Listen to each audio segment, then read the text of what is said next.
Hello and welcome to BitBoy Crypto. I am your host, BitBoy. Today should be the last day without the green screen. Should be back to normal by tomorrow night. We got two videos coming for you tomorrow. Pretty excited about them as always. If you're new to our community, we call it the Bit Squad. We'd love for you to become part of it. All you got to do is click the subscribe button.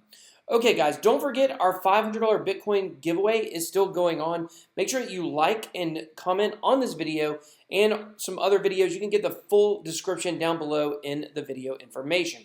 Okay, guys, let's look at the markets today. The markets are at 211 billion, so we're down about 11 billion from where we made our video last night. Bitcoin dominance is at 52%, so has risen a little bit. And I guess this seems to answer the question, is this the second altcoin season? We talked about on our video last night how no, I did not think that it was, and now lo and behold, we've had a lot of losses today. I just don't think it's time yet. It doesn't feel like we're ready to move forward. And still, I've been saying this for a week, we're stuck between about 6 and 65. We did get almost to 66 a couple days ago, but it really feels like we're really in this grinding stage right now. So trying to shake out a lot of hands, as we have talked about a lot, the markets are trying to inflict as much pain as possible, and right now they are still pushing that pain, especially on those who bought in at all-time highs. Okay, so let's look at the biggest winner of the day. Eternal token is eternally grateful for the rise it had today. It is up 20%. Other than that, Walton Chain up 3%, and everything else are losers. So Ontology down 20%. Hope you sold the top yesterday if you are in Ontology. Tata 2, Nebulous, Elf, Pundi X, pretty much a lot in between 10 and 17%, and then even more in between about 3 and 8% losses. So we are just seeing a correction from the pump yesterday, or in the last 2 days, and I think we will continue to see corrections here. I don't think we're ready for the altcoins to break out yet. I think the Bitcoin dominance number is going to need to go up a little bit more. And also, Bitcoin's going to need to go up a little bit more, in my opinion, before we see the alt start to pump. But it's, I thought it was really good. My friend Jacob from I Love Crypto, he said in a chat I was with him where he said, the alts were not back yet, but psychologically, investors needed that pump. And I really agree with that. I think that the idea that alts are dead, right? People have been saying this for a couple of weeks. That the alts are dead, it's time to give up. It seems like Bitcoin maximalism is at an all-time high, and I feel like as well that psychologically we needed this alt pump to remind people that alts are not dead. So while it is not altcoin season part 2, it can be said that at least all the people that were saying alts are dead can shut up for a couple of weeks. So that's definitely what I would like to see. I think that Bitcoin is, in my opinion, going to be the one to rule them all, but there's certainly a lot of good projects out there that I think will also do well. So I want to show you guys this meme. No, this is not me. That is not me. Somebody asked me that. They said, hey, is this you? I said, no. It's not that far off right now. I need keto. But I have this meme on Twitter. If you're not following me on Twitter, make sure you are bitboy_hodl. This meme has kind of gone viral, I guess, viral for me anyways, the biggest post I've had. It's got 1.2 thousand likes, it's been retweeted 248 times, and it keeps going, so it must be pretty funny. So here, enjoy the laughter.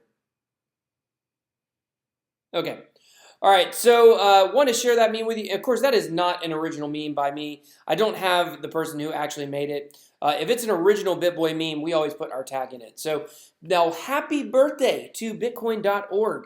So on August 18th, 2008, the domain name Bitcoin.org was registered. So here, according to Wikipedia, it says in November 2008, a link to a paper authored by Satoshi Nakamoto titled Bitcoin, a peer-to-peer cash system, or electronic cash system, was posted to a cryptography mailing list. Nakamoto implemented the Bitcoin software as an open source code and released it in January of 2009.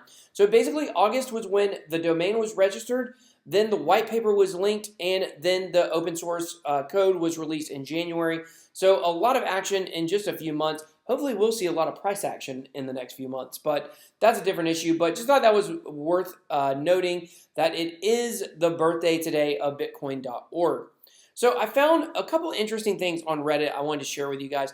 One is this one where it talks about an ICO is only as good as its ICO marketing agency. What do you guys think? And the whole premise of this discussion is that marketing makes the project. If a project has really good and really strong marketing, then it's going to succeed and it's going to do well. Well, I feel like that's only half correct, because where it comes to ICOs, the marketing is absolutely pivotal, in my opinion. However, what happens is we get to this point where we are now, where we looked at yesterday how 60% of crypto projects in the top 100 do not have working products. So, and that has something to do, in my opinion, with why the markets have stalled. So I think marketing to get something out the door and to get people interested and hyped up is very important, but you have to have that working product that comes behind it. So in this discussion here, I think that's what you should take away from this, is marketing is important, and projects you invest in, if they have good marketing and they have a good product, they can go really far. If they only have one or the other, they're not going to do as well. So speaking of blockchain projects, I wanted to share this with you guys. This was an article written on Coin Bureau about 4 blockchain products that you can actually use today. The first one is the Brave browser. As you can see in the top right-hand corner of my screen, I am using the Brave browser. I do for all of our videos. Support decentralization. That's one reason why I got off Facebook, one reason why I demonetized with YouTube. I'm really trying to fight decentralization on my own, and you guys should join me. One way you can do it is by downloading the Brave browser. You can actually get the link to download the Brave browser down below in the video description. It is a way you can help support the channel. But Brave browser it works with basic attention token, and basically what it's trying to do is reward people for their attention and also content creators. We also have Steemit is a working product. The billion-dollar rival to Reddit. However, in my opinion, Steemit sucks. I'm sorry if you love Steemit, you've been on Steemit, and you like it, then that's a good experience for you. In my opinion, this is not the decentralized alternative we've been looking for. It's way too buggy. DTube that I used to post videos on, like I would spend an hour uploading a video because it's so slow, and then all of a sudden they would just tell me, oh, error, you have to try it again. And another thing with Steemit is, while it is supposedly decentralized, there's been so many bots and Steemit whales on there that actually control it. It doesn't really feel like a decentralized platform. So if you have different opinions on that, drop me a comment below. I'd love to hear from you on that. Then we have Dent, which is one of the top apps on the App Store, liberating the world's mobile data market. What you're able to do with this app, you should check this out, is actually sell your unused mobile data back to your phone company. And people are basically able to share that in a decentralized manner. So very cool. It's been the top 10 in the productivity category of the App Store for a while now. And then there's also Publica. So I had actually not heard of this one before, but it's an evolutionary blockchain-powered publishing platform. And what it's trying to do is revolutionize the way books are published. So there you go. There's 4 projects. 3 of those are all in the top 100 on CoinMarketCap. Of course, Brave browser, the coin is, or the token is basic attention token. And then you have Dent and also Steemit. They are all in the top 100. So those are 3 working products right there. So we are making some progress. Okay, so I found this story also talking about politics. Now, I don't want to get too political on this issue, but one thing that I have noticed, I have made an observation. I want to talk to you guys about it in just a second here. So Ohio State Representative Warren Davidson has invited 32 industry leaders, crypto lobbyists, and nonprofit organizations to attend a forum next month on Capitol Hill. The forum, scheduled for September 25th, will be held to discuss light touch regulation on ICOs. Okay, so we have this representative, this state representative, Warren Davidson. He's bringing 32 people to discuss this. But the thing I really want to point out here, and I want to be very careful because I want you guys to understand, on my channel here, we do not get political. I'm not going to tell you who I voted for. I don't want to know who you voted for. I just want to keep our conversations with cryptocurrency separated from political conversations. However, there does seem to be something that I've noticed in terms of the party lines. It seems to me as if the Democratic Party, on the Democrat side, the liberal side, if you will, they are more against cryptocurrency than the Republican side. And I'm not really sure what to make of that. Obviously, we know there really isn't that much of a difference between Republicans and Democrats. If you look at Donald Trump and Hillary Clinton, like, you may think one is great and one is terrible, or vice versa. But, you know, for a lot of issues, they're not that far away. So to me, it's just very interesting. Warren Davidson is a Republican, and he has called this meeting of 32 industry leaders to look at cryptocurrency and regulating ICOs. Now, if we also look at Brad Sherman, that was the representative who became the villain of cryptocurrency from the crypto hearings we had a couple of weeks ago, or maybe about a month ago now. There's a clown meme floating around of him and things like that. It's just very interesting as we really square up this political and regulation battle that we're going to be facing. Where do we want to draw sides? Who are the people that will fight for cryptocurrency, and who are those that are going to fight against it? Now, I think that the political lines are obviously important. I do think that a free enterprise, capitalist kind of Republican view will probably play better for cryptocurrency than government control, more hands in your pockets, and things like that from the Democratic side. But to me, that's not what I think the most important distinction will be for each individual politician. I believe it'll actually be who are their lobbyists that are padding their pockets. So if we look at Brad Sherman, there were all kinds of sketchy characters, including a credit card transaction processing company that was a big donor to him. And if you look at something like that, then it makes sense that he would be against it, because the people who are paying for him to get elected are against cryptocurrency. There were also some other sketchy companies he was involved in. So it'll be really interesting to see this fight play out. We're definitely going to see a battle, and there will be some political lines involved in that. So Nano, a little quick story about Nano. They achieved a max of 756 transactions per second in their stress test. This was actually yesterday.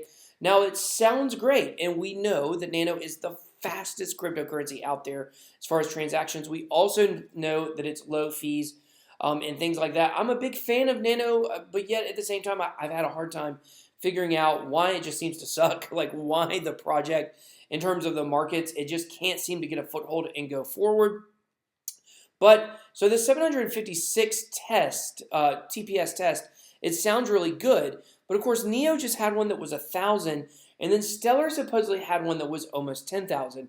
Now, the conditions for all three of those tests were not the exact same, but you know, the 756 number, if you're a fan of Nano, you probably see this and you say, oh, this is great. But if you're a Nano hater, you would see this and say, oh, well, it's not as good as this or this, and things like that. But I just thought it was important to note that this project is seeming to move forward. Like I said, I'm a big fan of it. I'm not shilling it to you. I have definitely owned some in the past. It has seemed to have been hit much harder than a lot of the other cryptos. So any good news that it really comes out with, I think, is a very positive step for their community. Then lastly but not least, we have this story. Major exchange CEO, despite correction, demand for Bitcoin has not declined. So eToro CEO Yoni Asia, I think it's Asia or Asia, I'm not really sure, basically had this quote. He said, in our view, the recent market correction is good for the long-term development of the market. Crypto assets are still a relatively nascent market. Emerging technologies like this often see swings in their value in the early days. Market adjustments like those we have experienced recently to help to stabilize prices and make the industry more robust. Despite these adjustments, however, we have not seen a significant dip in demand for digital assets. And I think all of the news that we've had recently, the really, really bullish news from the backed BAAKT that is going to involve a way to spend cryptocurrency at places like Microsoft and Starbucks. We, of course, have had all kinds of institutional money news. We've had the ETF possible acceptance coming soon and things like that. We've had so much good news. And it's shown that there's a lot of progress being made on the crypto front. However, the price is just not reflecting that. But the demand for crypto has not waned, and that really is the important part. There have been some people who have stepped away, who invested at all-time highs and panic sold, and those people may not be coming back to the markets. But there are a lot of people still doing retail investing, and even more institutional money just chomping at the bit to get into Bitcoin. I think they're probably trying to wait until it gets to less than 6,000 in the 5,000 range to get in with a lot of the institutional money, but we may not ever get there. So eventually they may have to just jump in where it sits.